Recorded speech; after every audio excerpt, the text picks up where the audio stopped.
This tutorial is on the invert level and levels part of HydrauliCAD.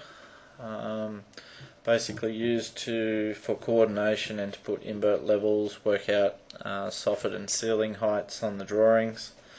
So we can start by putting in some beam and slab levels. What we can do is we can turn on the structure and see what all the slabs, and if we said this was a 250 slab, we could click on the beam level and we can say it's going to be a slab 250, and the RL of slab, which is going to be, if we're drawing in strata, we can say it's the floor above. So if we said that's going to be RL 20, and we can say yes, we want to calculate the beam height, so the soffit height, so yes, and so the floor RL of this level, so we're going to say that's 17, so we've got 3 meters floor to floor.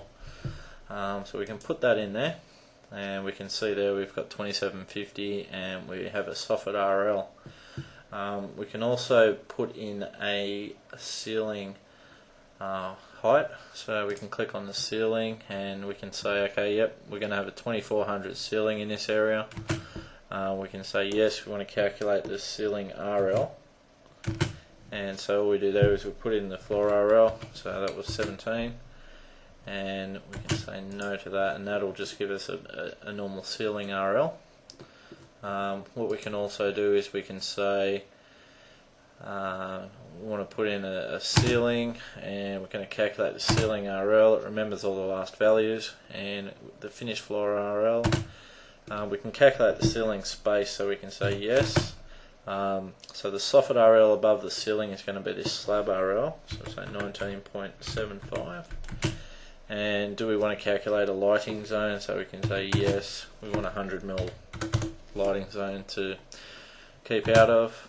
And then we pick here, and so we can see there that we've got 250mm space between the lighting zone and the soffit. So that gives us some parameters to play with when we're putting in invert levels.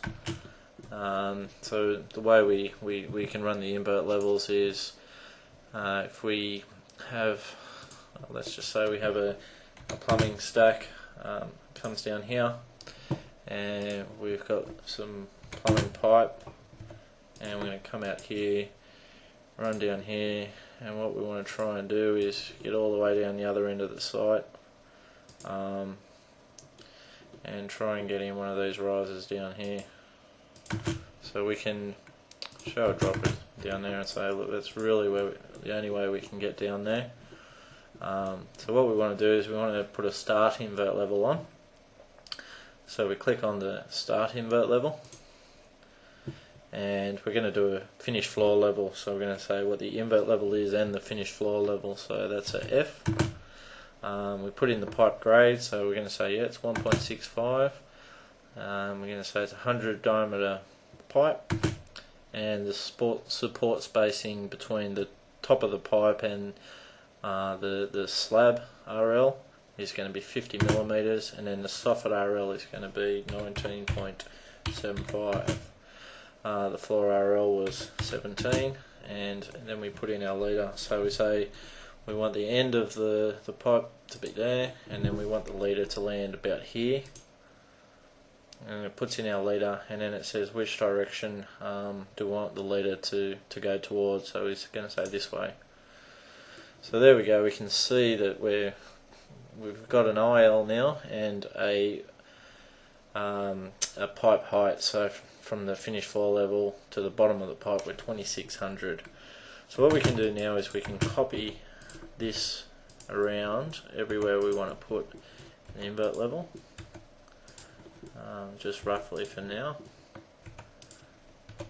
And let's just say we want them there. Now we can move these into better locations, where they're going to be a bit more readable.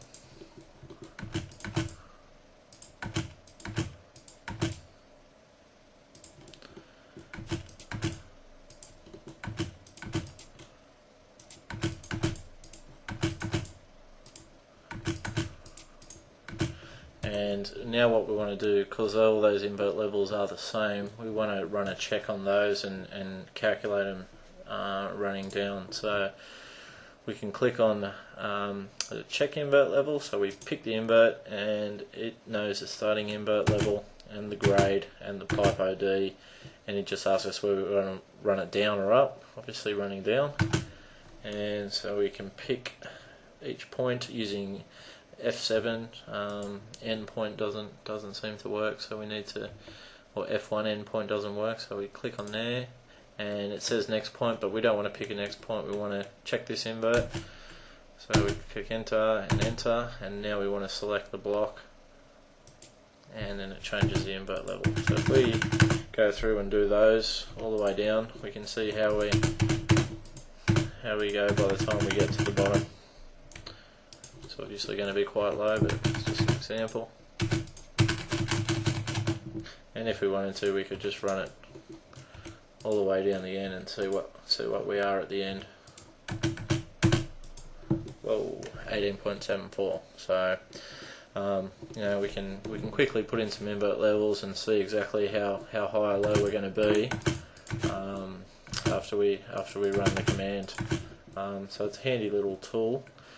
Now another thing we can do with that, if we want to, if for instance there was a beam up here and it dropped us down, you know, 200 millimeters, we could bump these invert levels down and say let's bump them 200 down, and so we just pick all these inverts and go bang, and that way we can drop the whole line down, keep the same grade, and yeah, then we can drop them up or down as required rather than recalculating the invert levels again.